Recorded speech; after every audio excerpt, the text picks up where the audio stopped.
Hello and welcome back to the NastyMetalProductions channel here at YouTube, and welcome to another Friday review. Today I am reviewing the second album from German hard rock slash heavy metal band Volter. It is Gain Overkill, which was released through Volterzone Records on January 22nd. So, Volter, these guys, now, they are based out of Germany, that being Hanover, Germany, and it was formed by members Gregor Musil and Anton Herman in 2014. And so and then of course adding in a guitar player. Let me look up. Hurricane Hardy, because again I got WordPad up with some of the information, because apparently these guys, when trying to look up information on these guys, especially on like either Metal Archives or Spirit of Metal, I get diddly squat. So I had to find certain other sites that at least had information to these guys. So, but with this lineup there being Gregor Musil, Hurricane Hardy, and Anton Herman, again, three-piece, and I'll definitely get to some more other things about these guys, especially their sound and so on. So with these three guys, in 2017, they released their debut album, which was titled Off to War. Then after that, some point in either 2017 or 2018, guitar player Hurricane Hardy ended up leaving the band and was then replaced by new guitar player Jan Wagner. So they apparently just named Jake, so that was the new guitar player, and that's where we lead into their second album here, being Gain Overkill. So without further ado, let me get into my review of Gain Overkill from Volter. Okay, so before I really get into any of my thoughts on this album, let's do a track listing rundown. We got about 11 songs here, and it all clocks in at 37 minutes and 47 seconds.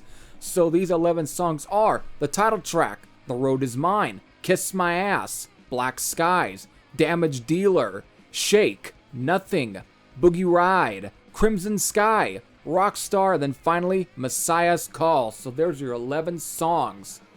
So now let's definitely get into as far as the sound of the band. I mean, this is the first album with this new lineup being Gregor Musil, hope I again pronounced his name correctly, Jan Wagner on guitar, who had replaced Hurricane Hardy, and then drummer Anton Herman. So, since again they are a three-piece, and I know some of you probably are at times unfamiliar with these guys, just like how I was. So when trying to search up albums to review, and this was one of the new ones that came out, I was like, all right, I had to check out at least a track from. So one of the first singles that was released, which apparently was released all the way back in January 13, was the title track.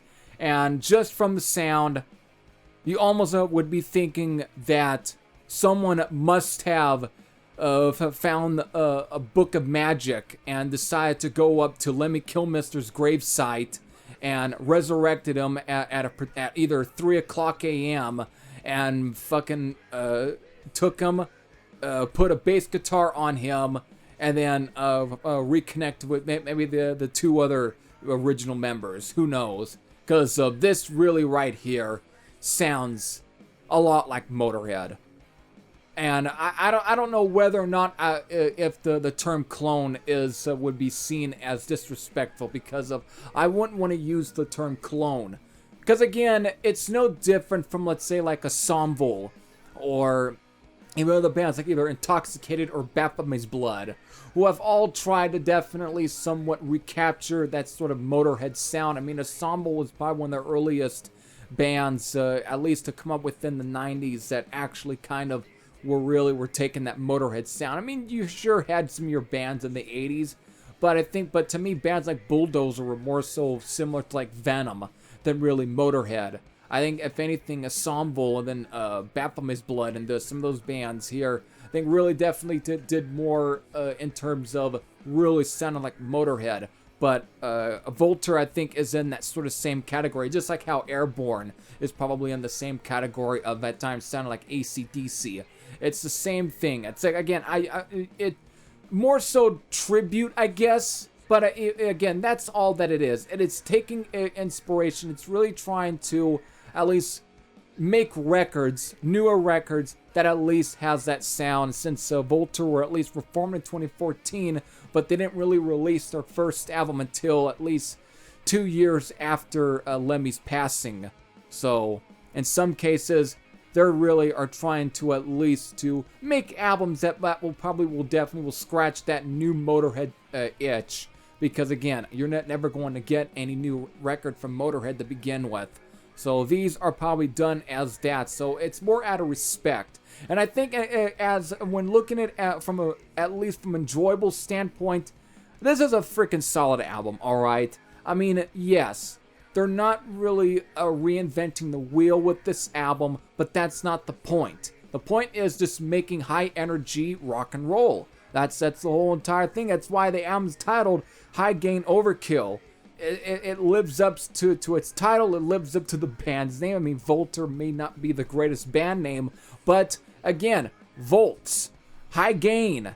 It's all terms for at least just the sort of straight up heavy guitar driven rock and roll that you're going to get with this album. And also, I mean, Gregor Musil, he literally sounds like a Lemmy. Even his bass tone, I'm wondering if he is playing a Rickenbacker bass, because it just has that growling, sort of almost a very bulldozering bass sound. It's just, again, it thumps throughout most of this album, and it's, again, it really does add in even more to that Motorhead charm. You really get that. Again, just from the opening, sort of greasy, straight up, just slimy rock and roll of the first track, all the way to the very last song, Messiah's Call. You're just given just an absolute joyride of just no BS, in your face, rock and roll in the vein of Motorhead, even if they at times sound like dead ringers to Motorhead. I mean, if you were to slap the Motorhead name on this album and sold it as a Motorhead album, none would think the wiser. Again, it's just that. It's definitely it's enjoyable. If you really love that Motorhead formula, this is a perfect album. And again, it really does scratch a lot of the itches, and they do a great job really recapturing that Motorhead sound. I mean, again, listen to songs like the title track, The Road Is Mine, which at times very much it could be in the same vein as songs like either Stay Clean or any of the classic songs off of like Bomber or Ace of Spades or Iron Fist or any of those classic albums. It would have fit, even on some of the more modern Motorhead albums, it would fit on. And even Black Skies, which at times very much is in the sort of same bluesy rock feel as like either Metropolis, but again, just straight up bluesier and a little heavier. Boogie Ride, again, has that, not Stay Clean, No Class style riffing to it. And then Messiah's Call, again, probably has a bit of an AC/DC boogie to it, but again, it wouldn't be too far out at a place on, let's say, for example, in any of the newer Motorhead albums. It wouldn't. Again, mostly speaking of some albums like either Aftershock or The World Is Yours or even Snakebite Love or those kind of albums, it wouldn't be too far off. And you still got plenty of other straight up motor bangers on this album. You got plenty of them. So all in all, it's just a fun album that is again, it's really to more so put a smile on at least on a Motorhead's fan face than really trying to insult the fan by saying, hey, we're sounding like Motorhead. And I wish that some people don't take it that way, because of they end up forgetting the whole idea of probably what Volter are trying to do. So again, it's not going to probably to make everyone's favorite list. It's not amazing. It's not it's not completely going to blow your socks away. But I mean, for those who just love that Motorhead formula and want new albums in that formula, since they're never going to get another Motorhead record of brand new material, this one I think will scratch all of those ticks. It will scratch all those itches.